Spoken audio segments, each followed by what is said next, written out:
بسم الله الرحمن الرحيم. اللهم صل على سيدنا محمد وآل سيدنا محمد، صلاة تحسن بها الأخلاق وتيسر بها الأرزاق وتدفع بها المشاق وتملأ منها الآفاق، وعلى آل بيت الطيبين الطاهرين صلاة دائمة من يوم ما خلقت الدنيا إلى يوم التلاق، واسترنا بين يديك يا عزيز يا خلاق. اللهم صل وسلم وبارك على سيدنا محمد وآل سيدنا محمد. يا مساء الخير أو صباح الخير والسعادة والرضا على كل حبايبي ومتابعيني داخل مصر وخارج مصر. أهلا بكم في فيديو جديد. قبل ما أبدأ الفيديو بفكركم دايما بالاشتراك في قناتي وتفعلوا جرس الكل عشان كل ما انزل حاجه جديده يوصل لكم بها اشعار جديد على خير ان شاء الله. النهارده هنعمل مع بعض فيديو تحفه، الايس كريم البطيخ، حكايه بطريقه سهله وبسيطه والنتيجه روعه. يلا بينا نقول مكوناتنا على بركه الله. عندي هنا كميه البطيخ اللي انا هستخدمها مقطعاها وجمدتها في الفريزر. عندي هنا سكر بودر ممكن تستبدليه بعسل. عندي كريم شانتيه. دي كل مكوناتي. يلا بينا نبدا الفيديو. هنضيف كل المكونات هنا في الكبة. بسم الله الرحمن الرحيم.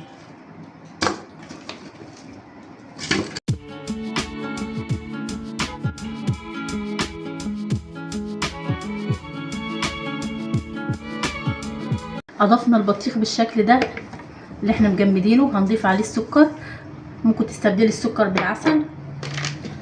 هنضيف باكل كريم شانتيه.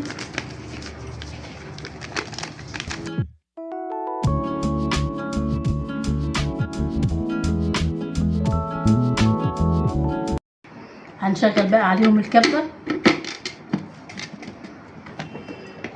بسم الله.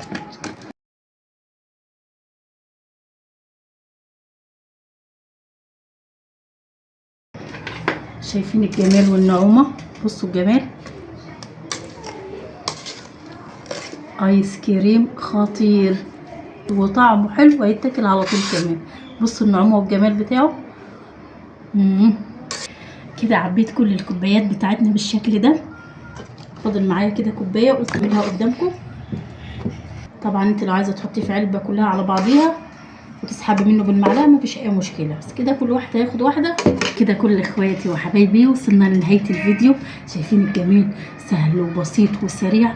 ممكن نسيت الكل تدخليه التلاجة بالشكل ده وممكن تاكليه على طول، مش محتاج لان هو ساقع جدا وحلو. شايفه الجمال؟ بصوا سهل وسريع ويتحضر بسرعه ومش مكلف وكمان حلو. لو عجبك الفيديو وعجبتك الطريقه بص الجمال، لايك للفيديو واشتراك في القناه وفعلي جرس الكل عشان يوصلك مني كل جديد. الف هنا وشفا. السلام عليكم ورحمه الله وبركاته. نتقابل بفيديو جديد على خير ان شاء الله.